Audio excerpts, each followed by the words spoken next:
വയസ്സുകാരന്റെ കാലം. വല്ലസർ കാലം തന്നെയാണ് സത്യം.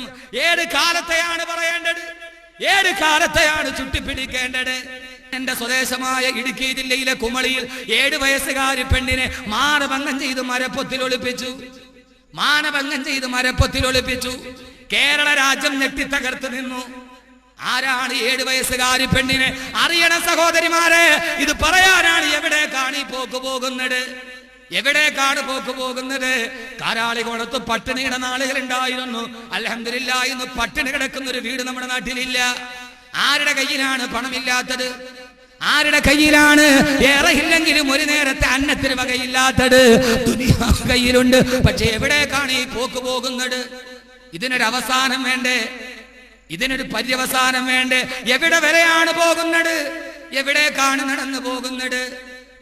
7 വയസ്സുകാരി പെണ്ണിനെ മാനഭംഗം ചെയ്ത് മരപ്പൊത്തിൽ ഒളിപ്പിച്ചു കളഞ്ഞു.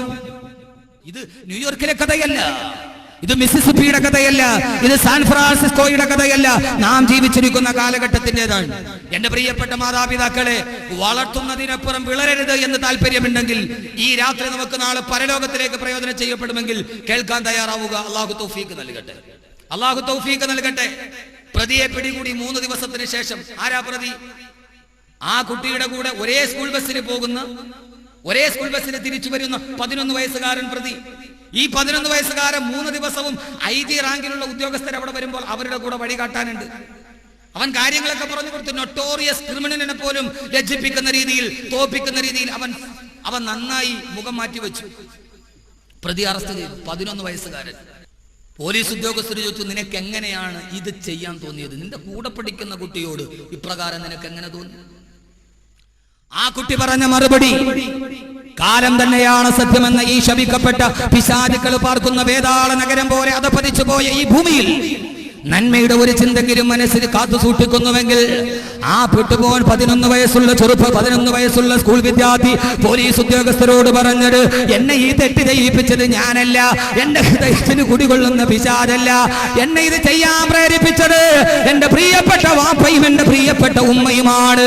പോലീസ് ഉദ്യോഗസ്ഥര് ധരിച്ചു നിന്നപ്പോ അവൻ പറഞ്ഞ മറുപടി എന്തെന്നറിയുമോ? വൈകുന്നേരം എന്റെ വാപ്പ ജോലി കഴിഞ്ഞ് വീട്ടിലോട്ട് തിരിച്ചു വരുമ്പോൾ ആ വാപ്പയുടെ കയ്യിൽ ഒരു CD ഉണ്ടാകും, നീലച്ചിത്രത്തിന്റെ CD. വൈകുന്നേരം രാത്രിയായി കഴിയുമ്പോൾ എന്റെ വാപ്പയും ഉമ്മയും ആ നീലച്ചിത്രത്തിന്റെ CD വീട്ടിലിരുന്ന് കാണും. ഉറങ്ങിയെന്നെടുക്കുമ്പോഴും ഉറക്കണ്ണടിച്ചുകൊണ്ട് ഞാൻ ഇടയ്ക്കിടയ്ക്കത് കാണാറുണ്ട്. എന്റെ വാപ്പയും ഉമ്മയും വീട്ടിലില്ലാത്ത സമയം ഞാനതെടുത്ത് പ്ലേ ചെയ്ത് കാണാറുണ്ട്. അതിലൂടെ തോന്നിയ വികാരമാണ് തൊട്ടടുത്തിരിക്കുന്ന 7 വയസ്സുകാരിയോട് പ്രയോഗിക്കാനെന്ന് തോന്നിയതെന്ന് 11 വയസ്സുകാരൻ വിളിച്ചു പറയുന്ന ലോകത്തിന്റെ മുമ്പ് ഇതിനപ്പുറത്തേക്ക് എന്താണ് പറയേണ്ടത്? വല്ലസർ കാലം തന്നെയാണ് സത്യം, കാലത്തെ തന്നെയാണ് സത്യം. 7 കാലമാണ് സഹോദരങ്ങള്, 7 കാലമാണ് സഹോദരിമാര്. നമ്മുടെ ഇവിടെ നിന്ന് കാരാളികോണം ജംഗ്ഷനിൽ പോയാൽ നമ്മുടെ ജലാൽ സാഹിബിന്റെ കടയുണ്ട്. അതിന്റെ മുകളിൽ ബോർഡ് എഴുതി വെച്ചിട്ടുണ്ട്, മേശ കസേര പടുതാ വാടകയ്ക്ക്. ഇത് കാരാളികോണത്താണ് കാണുക. ബാംഗ്ലൂർ നഗരത്തിൽ പോയാൽ പാതിരാ സമയത്ത് വർണ്ണ ബൾബുകൾ വെള്ളി കാണുന്ന ഒരു ബോർഡ് കാണാം. എന്തെന്നറിയോ? ഗർഭപാത്രം വാടകയ്ക്ക്. ഏറ്റവും സുന്ദരമായ ഗർഭപാത്രം പോലും വാടകയ്ക്ക് കൊടുക്കുന്ന മനുഷ്യലോകത്തിന്റെ കാലത്ത് അല്ലാഹുവിന്റെ ഖുർആനാണ് പറയുന്നത്, വല്ലസർ കാലത്ത് തന്നെയാണ് സത്യം. ഈ മനുഷ്യൻ നടന്നു പോകുന്നത് നട്ടത്തിലേക്കാണ്, ഇവൻ കടന്നു പോകുന്നത് നരകത്തിലേക്കാണ്. അവൻ കടന്നു പോകുന്നത് കത്തിക്കാളുന്ന അഗ്നിജ്വാലകളുടെ നടുകിലോട്ട് വലിച്ചെറിയാനാണ്. മനുഷ്യ നിന്റെ പോക്കെന്ന് നമ്മുടെ വീടുകൾ പോലും 11 വയസ്സുകാരന് ഏറ്റവും വലിയ തെറ്റിലേക്ക് നയിക്കുന്ന കാലമായി. എന്റെ പ്രിയപ്പെട്ട സഹോദരങ്ങളെ, അതുകൊണ്ടാണ് ഞാൻ പറയുന്നത്, ഏറെ പറയാനുള്ള സൗകര്യം നമുക്കില്ല. 5 മണിക്കൂർ കഴിഞ്ഞ ഒരു ജനക്കൂട്ടമാണ് ഇവിടെ നിൽക്കുന്നത്. പക്ഷേ എനിക്ക് പറയാനുണ്ട്, അള്ളാഹു നമ്മളെ സൃഷ്ടിച്ചത് കാലത്തെ കുറ്റം പറയാനല്ല. അള്ളാഹുവിനോട്, അള്ളാഹുവേ കാലം ഇങ്ങനെയായി പോയി, അങ്ങനെയൊക്കെ ശ്രദ്ധിക്കാൻ കഴിയുമോ എന്ന് ചോദിച്ചാൽ ആ കാലത്തിന്റെ നടുവ് ചങ്കൂറ്റമുള്ള ആൺകുട്ടിയെ പോലെ എന്റെ പ്രിയപ്പെട്ട മുസ്ലിം ചെറുപ്പക്കാരാ, അൽഹംദുലില്ലാഹ്, എന്റെ പ്രിയപ്പെട്ട ചെറുപ്പക്കാരോടാണ് ഞാൻ പറയുന്നത്. ഇരവുമൂട്ടിലുള്ള വളവിലുള്ള കാരാളികോണത്തുള്ള മണിയമുക്കിലുള്ള പള്ളിയിലേക്ക് നിങ്ങൾ കടന്നു വരുമ്പോ, ബഹുമാനനായ ഉസ്താദിന്റെ ഉപദേശം കേട്ട് കടന്നു വരുമ്പോ, സഹോദരങ്ങളെ, കാലമേൽപ്പിച്ച ദൗത്യമാണ്. ആ ദൗത്യത്തിൽ നിന്ന് പിന്മാറരുതേ, ആ ദൗത്യത്തിൽ നിന്ന് പിന്മാറരുതേ. കാരണം എന്തെന്നറിയോ? കാലത്തെ കുറ്റം പറഞ്ഞിട്ട് ജീവിക്കാൻ കഴിയില്ല. ആ കാലത്തിന്റെ നടുവിൽ എല്ലാവരും അങ്ങോട്ട് ചിന്തിക്കുമ്പോ ആ സമയത്ത് ഇങ്ങോട്ട് ചിന്തിക്കുന്നവനായി മാറണം. അങ്ങനെയുള്ള ഒരു ചെറുപ്പക്കാരന്റെ കഥ ഖുർആൻ പറയുന്നുണ്ട്. ചെറുപ്പക്കാരെ, ഈ സമൂഹത്തിൽ നിങ്ങൾക്ക് ഏറ്റവും വലിയ ചുമതലയുണ്ട്. ഏതാണ് ചുമതല എന്നറിയോ? അള്ളാന്റെ ഖുർആൻ പറയുകയാ. ഇത് അഹമ്മദ് കബീറിന്റെ വാക്കല്ല, എപ്പോഴും നാം ഓടുന്ന ഖുർആന്റെ ഒരേ ഒരായത്താണ് ഞാൻ പറയുന്നത്. അള്ളാന്റെ ഖുർആൻ പറയുന്നു, ഓ വദ്രിബ് ലഹും മസലന സഹാബൽ ഖറിയ ഇദ ജാഅൽ മുർസലൂൻ ഇദ അർസൽനാ ഇലൈഹിം മുസ്നൈൻ ഫകذبوهما فعززنا بثالث فقالوا إنا إليكم مرسلون. അല്ലാഹുവിന്റെ വിശുദ്ധമായ ഖുർആൻ പറയുകയാണ്, വദ്രിബ് ലഹും മസലന സഹാബൽ ഖറിയ. ഓ നബിയെ, അവരോട് പറഞ്ഞു കൊടുക്കുക. ആരോടാണ് പറഞ്ഞു കൊടുക്കേണ്ടത്?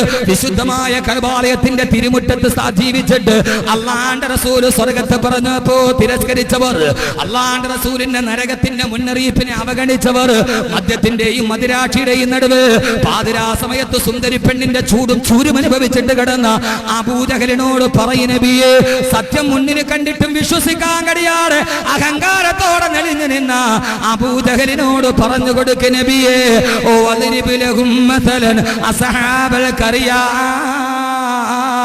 ഒരു ഗ്രാമവാസികളുടെ കഥ പറയും നബിയെ. ഞാൻ പറയുന്നത് ഖുർആനാണ്. വദ്രിബ് ലഹും മസലൻ അസ്ഹാബൽ ഖറിയ. ഓ നബിയെ, ഒരു ഗ്രാമവാസികളുടെ കഥ പറയുക. ഏത് ഗ്രാമമാണ്? ഏത് ഗ്രാമമാണ്? സഹോദരങ്ങളെ, ഞാനിപ്പോ സംസാരിക്കുന്നത് കാരാളികോണത്തായത് കൊണ്ട് ആ ഗ്രാമം കാരാളികോണമാണ്.